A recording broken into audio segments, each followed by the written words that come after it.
Thank you for inviting me. For those of you who don't know me, I'm the Chief Investment Officer of IronHold Capital. I'm also the co-founder. And IronHold Capital is a value-based hedge fund here in New York. And we invest both in US and India. And the differentiator that we have, I would say, compared to the rest of the street would be value investing. And I thought this would be a great opportunity to talk about value investing since this is the investment club of Baruch. And thank you for inviting me. So I do have a presentation. What we will cover in this presentation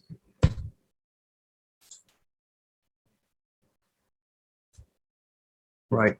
What is investing? Why value investing?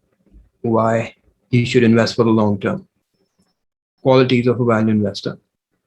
How do you actually go about investing? And a very important principle called margin of safety. And I'll end it with an example, real world example. So what is investing? Fundamentally, investing is making money from money, which is, you have what you would call capital, and you deploy that capital into what we call assets. Assets are anything that you expect to give you either cash flow or appreciation. And it could be anything. Common assets out there are like public equities or real estate or commodities, gold and silver. But they could also be things like Bitcoin, art, exotic luxury cars that are limited, or any of those things, right? Fundamentally, you are trying to make more money from your initial capital investment. And that is very simply investing.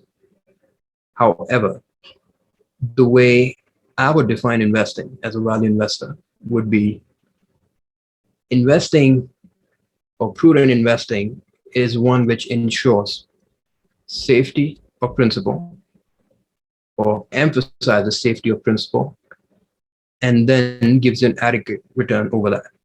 And for those of you, studied Ben Graham or his book, Security Analysis, or have studied value investing, that is also a definition that he uses.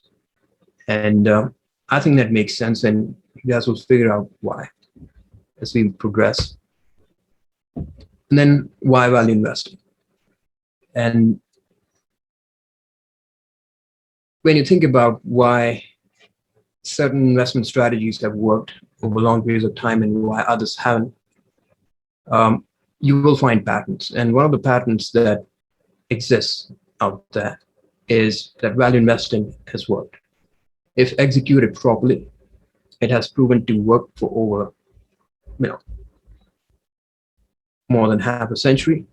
If you take Mr. Warren Buffett, and almost a century, if you look at older practitioners like Ben Graham and John Maynard Keynes. For those of you who might not be aware of that, was also one of the earliest value investors. He used to manage money for King's College. And the underlying principle, and there are a number of these, but the single most important one of those is you have to think like a business owner. So you have to think as if you own the entire business. What that really means is stocks are not ticker prices that go up and down in the market, but there are certificates of fractional ownership, which is to say, when you buy a stock, you buy the company. And when you buy the company, you essentially have a claim on its cash flows. You don't get to decide what happens on a day-to-day basis, how the CEO is going to allocate capital or any of those things. But if done properly, you are entitled to those cash flows, be it in form of dividends or be in form of, the capital appreciation that comes from reinvestment of those cash flows. And the second most important principle, I would say, is that if you know what a business is worth, or any asset is worth. If you can buy it for less, that's a wonderful thing. And that is how, all the great investors out there in the past and currently, at least a sizable majority of those, have made their money, right? Buying things for cheap or below the intrinsic value. And three of the greatest, I would say, out there are Seth Klarman, Mr. Joe Greenblatt, and Mr. Warren Buffett. And to further illustrate my point,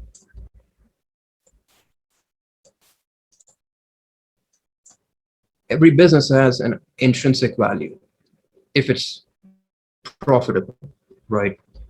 Which is to say, you can take any kind of business, a local bakery, a laundromat, Google, Facebook, Amazon, or something like Netflix. They all have a value, which is really the worth, right? When you go out there and try and buy a house for yourself, let's say, you have to know what that house is worth. And there are ways to go about figuring out that worth. And one of those ways is obviously by looking at the cash flows that the house will produce, right? Which is the rent. Or the other way you can go about it is look at other houses that are selling for in, the same neighborhood that have, way similar bedrooms, or the maker of the house is pretty similar to other houses nearby, and then you can look at what they're selling for, and that's your multiples way of valuation. Though that is less fundamental, that is also one way that you can approach valuation. And that intrinsic value of a business, if you can figure that out, which is the bulk of the task in value investing, then the market, which is constantly trying to predict the same, will give you opportunities to buy assets for less than that value. Which is to say, the market in the short run is inefficient. It cannot value houses, any asset, perfectly all of the time. Some of the time, you get a fair value for these assets. But most of the time, market is emotional in the short run. Which is to say, that house that is worth $5 or $10 million, let's say, could go for as high as 20 million or as low as 3 million, depending on what the perception is, or if there's some negative story around that house or sentiment that has scared away investors irrationally. And that's how the market really behaves. In the short run, it's completely random. And we saw that with the GameStop fiasco, right? The stock just moved irrationally with no regard to the underlying business. But eventually, it will, the performance of any stock will be the performance of the underlying business over time. And so every stock out there has to reach fair value. And when that happens, if you bought it for cheap, that is how you book your profits. And that is essentially what value investing is. Now, this is another important phenomenon that plays into the value investment strategy. And it's called compounding. And to illustrate this phenomenon, let's take a very simple example. Imagine if you started out with $1,000, right, 25 years ago, and you invested in the S&P 500. And every month, subsequent month, you invested $1,000, $2,000 every month for 25 years. Your money over 25 years with just a 9.14% return annually would grow to around close to $1.5 million. And this is you not putting any effort, not using any new sources, intelligence, any kind of research intelligence. It's just you dollar cost averaging in an index form. And 9.14%, though it's a good return, especially over long periods of time, is not something extraordinary. What is extraordinary is that you started early and then you allowed your capital to build up over 25 years. So time is very important. This sort of addresses the question that a lot of people have. Should I start early or should I wait until I have some capital? You should start early. Small amounts of capital over long periods of time can grow into a significant amount, right? And that is compounding. And that's why investing for the long term makes sense, right? When you invest for the long term, you don't have to worry about what happens in the short term. So if you see all these crises, right, that we've had historically, Cuban Missile Crisis in 62, right, oil embargo 73, silver bubble 1980-87, stock market crash, Mexican peso crisis. Very recently, over the last 20 years, we had the dot-com bubble. We had the subprime mortgage crisis and the COVID crisis currently. Yes, the market did react to all of those things, and temporarily, stock prices were depressed, as you can see. But as long as the underlying economy, which is in this case the United States, if that is bound to do well over long periods of time, so will the stock market, right? Temporarily, yes, you will see some declines. But that's why you invest for the long term, because something uncertain is always around the corner, and we cannot expect what will happen. That being said, if you are looking to be a value investor yourself, what are the qualities that you need? One is emotional stability. Second is patience. Third is the ability to say no to everything. And fourth is thinking in bets. Emotional stability and patience, as I pointed out, are very important. In the short run, you can make an investment and it could go down by as much as 50%. But if you're too emotional, if you don't consider facts, or you don't have faith in your own research, you will sell. You'll panic and sell. And that's the worst possible thing that you can do. This is a great example of that. Both Berkshire Hathaway and Amazon, great companies, right? But they saw huge declines in stock prices. And the market value, I think in Amazon's case, it was cut in half after the dot-com bubble, which you cannot see here. That's what happened. And if you got scared, if you didn't have faith in your research, if you didn't have the mindset of a business owner, you probably would have sold that stock right then and there. So you need to be emotionally stable, very rational. You have to know the facts, and you only invest based on the facts. And then you have to be patient, right? It will take time for you to generate wealth owning these businesses. And if you have those two qualities, you will on your way. And the question is, how do you actually go about investing? And though that's a huge topic in itself, the most important thing is that you understand the principles. And the three major principles are these, right? The first one I would say is you have to think in bets. So everything in life involves some amount of risk, right? You go to the beach, you can get attacked by a shark, you could get struck by lightning, or an asteroid, could actually fall upon you. But the odds of that happening is minuscule. So you take that risk, you accept the odds, and you go about your life. Well, if you do the reverse, right? Sometimes the stock market will give you opportunities that have very low odds of failure, but very huge upside or probability of success. And you will get these opportunities from time to time. And when they do come around, you swing big, right? And so you have to think in bets. Next would be, you know, you have to say no to almost everything.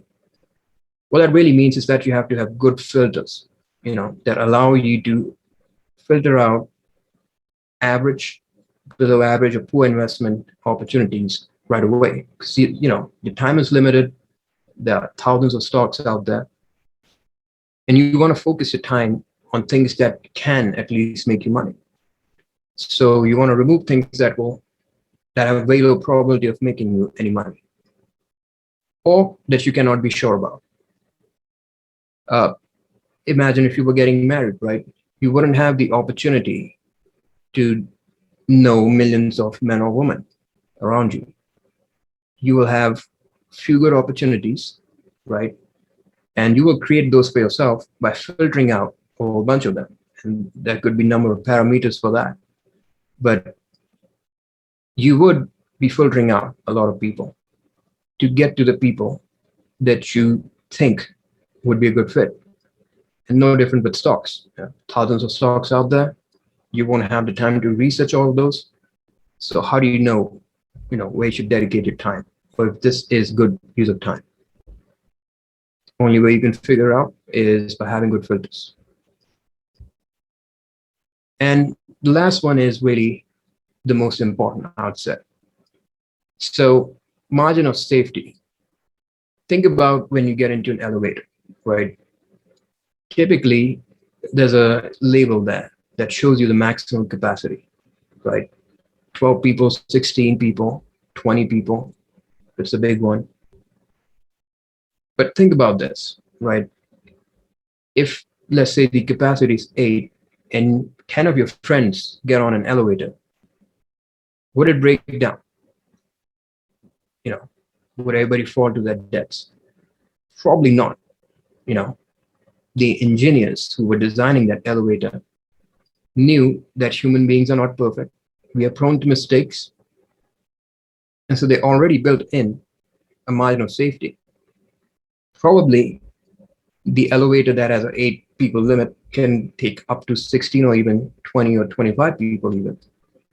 I wouldn't suggest you try, but that is the margin of safety that the elevator has in case something goes wrong, right? There's an emergency and a lot of people have to be stuffed into the elevator.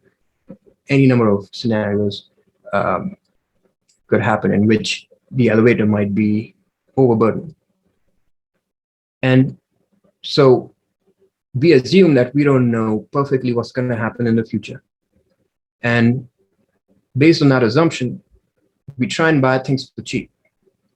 And that allows us to have a margin of safety. Because we could be wrong on our analysis, but because we bought things for cheap, right? We have a cushion and we can allow ourselves to be wrong. And that is, it's a concept from engineering, and you need margin of safety in investments.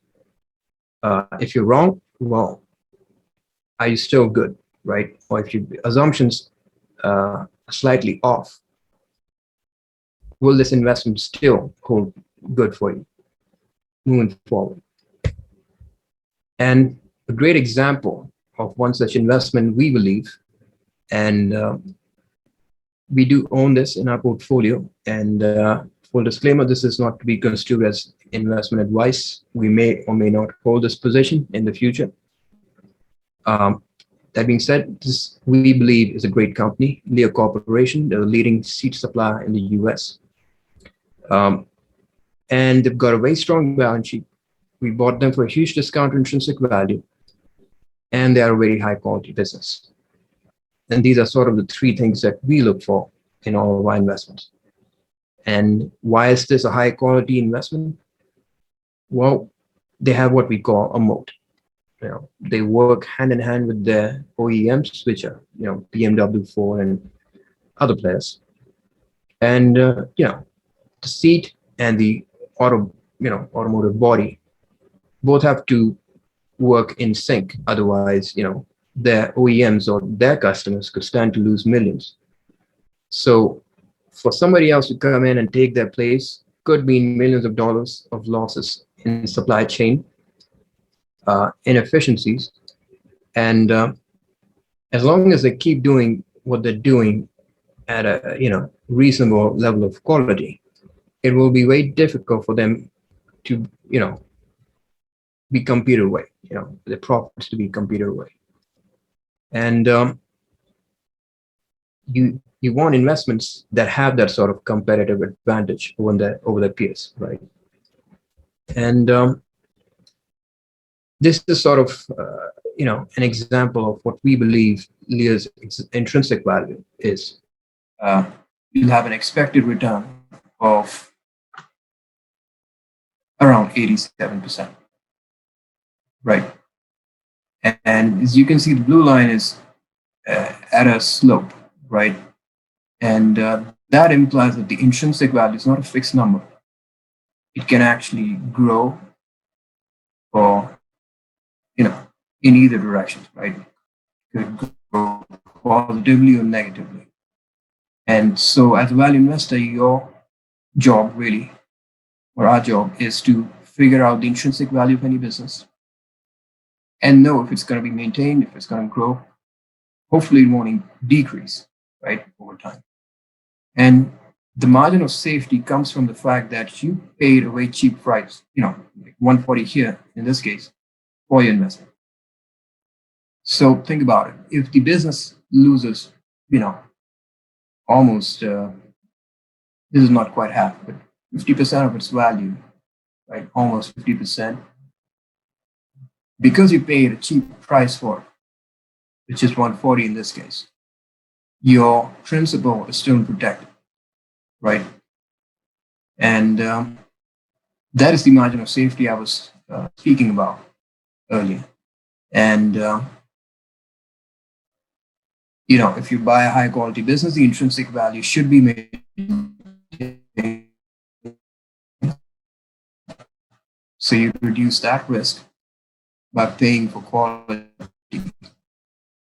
And so if you buy, this is sort of the more Warren Buffett way of going about it. And that's how we go about it. So I'll take any questions after this. If there's something in the presentation that you guys want me to go over, I'm more than happy to do that as well. Great. I think it looks like we have a question from Andrew. Hi, Sid. Thank you for taking the time to speak with us today. I had a question because there's been kind of an ongoing narrative throughout the pandemic that value investing is dead. And of course, that's not the case. So I don't think you'd be here talking to us if that was the case.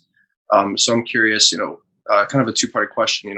How do you feel about that narrative, and also, where have you found the most value throughout the pandemic? Well, value investing, I think what they really mean by that is the older type of value investing, which was low price to book, which, what it really means is you buy a company for below what you paid for its physical assets, tangible book value. For example, if you're buying a bakery and you added up the value of all of its physical assets, right? Chimney and the building, the property value of that, utensils, everything. And you bought it for cheaper than that, right? You were paying a very, very cheap price for that business, right? So that's what you would need at least to get the business running, bare minimum. And so the idea was, because you paid such a cheap price, that is value investing, right? And so you didn't care too much about the quality of a business. You just try to buy it for as cheap as you could and make money that way. Now that, when you look at a business like Google, right, let's assume that it was selling for less than book value, and the business itself wasn't making any money, right? It was losing money every year. That intrinsic value thing, as I was speaking about previously, that's going down in a terrible business. So you think you're buying it for cheap, but actually that discount is going down.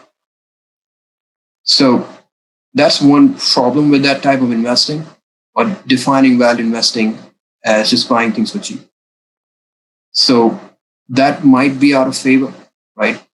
I do not believe that on average, if you buy businesses for that cheap, that it shouldn't be profitable still, right? But that's not what we do. So I can't really say for sure if that type of value investing is there or not. But if you bought Google for, 30% discount to intrinsic value, Google was going to make money because it had great competitive positioning. That was not going to change according to research. Then, at some point in time, it has to be fairly valued by the market. So that will not go out of favor, right? So, what was the second question that you have? Where have you found value throughout the pandemic? Well, I think I really like the semiconductor industry, right? And especially last year, it was going through a cyclical downturn, and I thought there were some extraordinary businesses that we were able to identify within that industry that were way cheap. So that's one, and automobiles to be. There are pockets there where you can look at, high quality companies. So those would be the two sectors. Oil, energy, has been hit pretty hard, and there's some interesting things in that sector too. Great, thank you. Sure. Dennis, feel free to unmute. Hey, Sid, thank you for taking the time to see us and giving your presentation. So I know that in the presentation, you said that you hold things for long term. So what is usually the time horizon for your investments, would you say? So it depends. If the intrinsic value is growing at more than 15%, right, the blue line that you saw in the presentation, then it makes sense to not sell the business because it's growing over time. So why would you sell it, right? Sometimes it's kind of flat, right? In case of Leah, it's very flat. It's growing at 2%. So once it reaches that fair value, you won't be getting any more than the 10% or so that the average stock is giving you in the stock market. At that point in time, it makes sense to sell it. So I would say typically 2 to 3 years is when, markets achieve efficiency. It could happen way before that, could happen within months, could be longer. But on average, I think that's the time horizon. Thank you very much. Hey, Sid. Thank you for being here. My name is Eli Joyner. I'm on the portfolio management team. My question for you today is obviously given I'm young, I know everybody else here is young. And so I'm sure everybody has made mistakes in the past investing. So my question for you is, what's the most important lesson that you've learned so far in your career? This is regarding investing or? Yes, investing.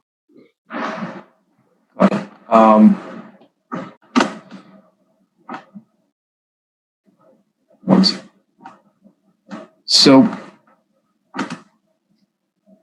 I would say you have to know your circle of competence, right? Because there are over the thousands of stocks, and you can invest in, and it's not important that you do, right? And just give me a second. I think that this piece is having issues again.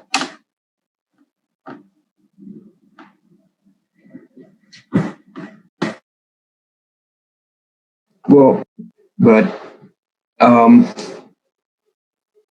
so if you invest in, let's say, you don't have to swing at everything, right? I talk about saying no to almost everything. That is where that comes from. Even Mr. Warren Buffett, if you go back in history and you check his investments, he made a ton of retail investments that didn't pan out, right? In fact, majority of his retail investments didn't do that well. But his banking and insurance investments were a home run. I don't think he ever lost money on any of his financial services type businesses investments. And so that is an example of staying within your circle of competence, and you really swing right when you know you're going to succeed. The odds are in your favor, and so it's very difficult to define that circle of competence to begin with. But I mean, that's the biggest lesson. Great. Thank you so much. Hi, Sid. Thank you so much for taking the time to speak with us. I wanted to ask a question about the firm's investment in India, because I know you mentioned you guys invest in U.S. and India equities. So I was wondering if you can speak a little bit about, like, dive deeper into your investment in India equities, and are there extra like risks and considerations that you guys have to take into account when investing in like emerging markets? The core strategy is the same, right? You pick high quality businesses and you try and buy them for cheap. There are certain differences in the way regulations are set up, though I wouldn't say too many. You have to be very careful with the management, because disclosures are not, at least on the mid cap and the small cap side, small companies typically do not disclose a great deal of information. Now, that is the case to an extent in the US as well. But you have to be very careful of the management teams. And it's, because there's, in some cases, not much data out there regarding those management teams. You either have to do scuttlebutt, which is, go in there and you talk to, managements in person. I know you have to take a pass. So apart from that, I mean, it's pretty much the same as the United States. So India has, Indian government has a lot of presence there and a lot of industries compared to the US government, which is not a great thing net for India as a country, because governments are not meant to be running businesses. But what it also leads to is, got a monopoly in a lot of cases. And so that simplifies our job. And if you can find those businesses, even if they run at 50% efficiency, they have great competitive positioning. And that is something that you don't see here in the US, right? So that's sort of, I think, the unique, if you're looking for an edge in India, I think that is something you should look at. Got it. Thank you. Hi, Mrs. Siddharth. Thank you for joining us today. My question was, what got you into this field in the first place? I'm just really interested in that.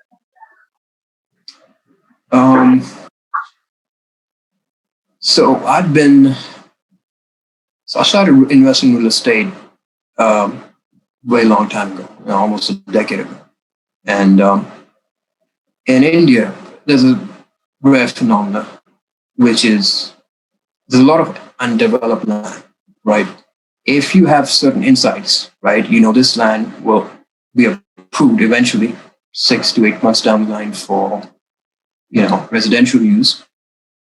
It typically almost doubles in value, which is, if you can reasonably predict, you can do your research, there's a great probability that this will happen, and you know how to value that land somewhat.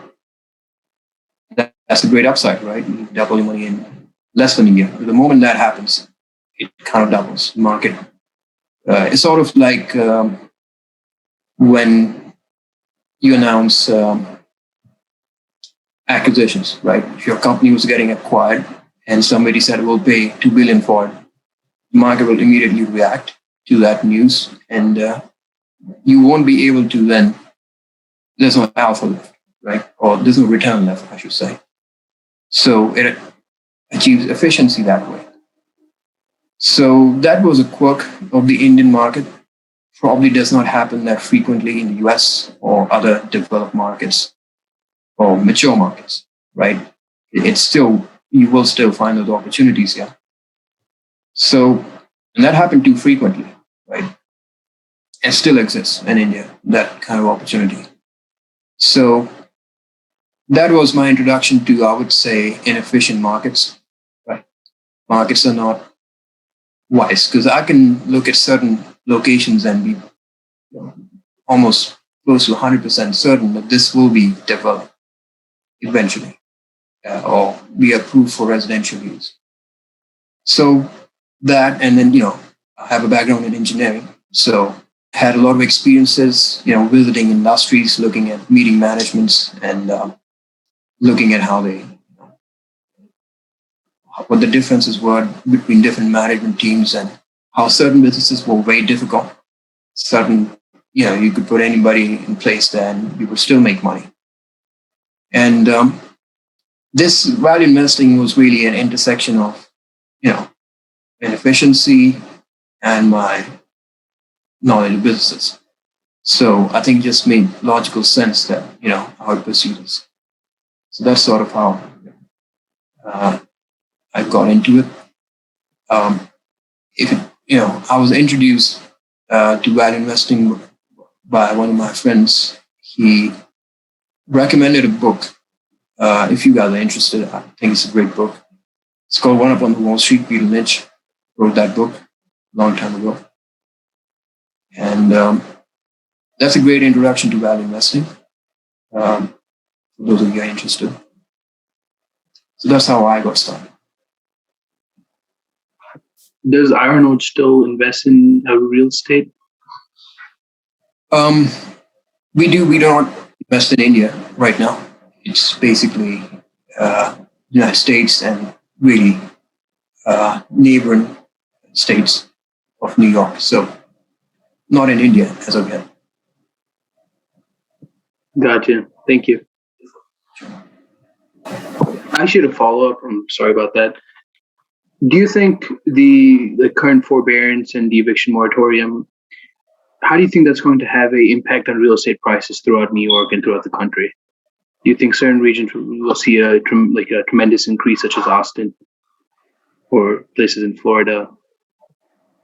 I missed a part of your question, so could you repeat the initial part again? What will be the effect on? From the eviction moratorium and the forbearance programs that the government is instituted, do you think property prices will decrease going into the future? Decrease? To my understanding, when it comes to investment properties, you got to look at the cash flow, the cap rate, and other factors, and that might be impacted because of these new regulations that came into place. Well, see, the economics of real estate is really simple: supply and demand, and prices set by. I mean, that's the case everywhere, but especially in real estate, once you have supply, right? Once you build too many houses, there's no way to get rid of that supply. You'll have to either slow down production in the coming years. You can either use explosives and take care of that way. But typically, it's if you have a lot of over construction, you have to wait for the economy to catch up so you can fill those houses up. And I don't believe we've had oversupply in real estate over the last decade, but I could be wrong on that. Based on what our analysis, we don't think we've had that. So the rents are protected from that perspective, right? The supply has kept up with the demand. Now these laws will change over time, right? They change almost every year. Don't think they fundamentally affect that part of the equation, right? Now, if you're talking about the entire United States, it probably won't have much of an effect. In places like New York, which are really, rental friendly, but not so good for the landlords, it might have a slight negative effect. But again, it depends on commerce. So as long as New York is the center of commerce, there's there's going to be demand for housing in New York and nearby areas. So, yeah, it's hard to predict, I would say. Can't really say for sure. I don't think it's going to be huge. Understood. Thank you very much. Do you guys have any more questions? No? All right. Well, thank you so much, Siddharth, for coming. Really appreciate your time. It was a pretty interesting event, and thank you for sharing all the information. It was very helpful. Well, I'm still glad to be here. Thank you for inviting me. I apologize for the inconvenience there. It never happens. Thank you very much for your time. Thank you.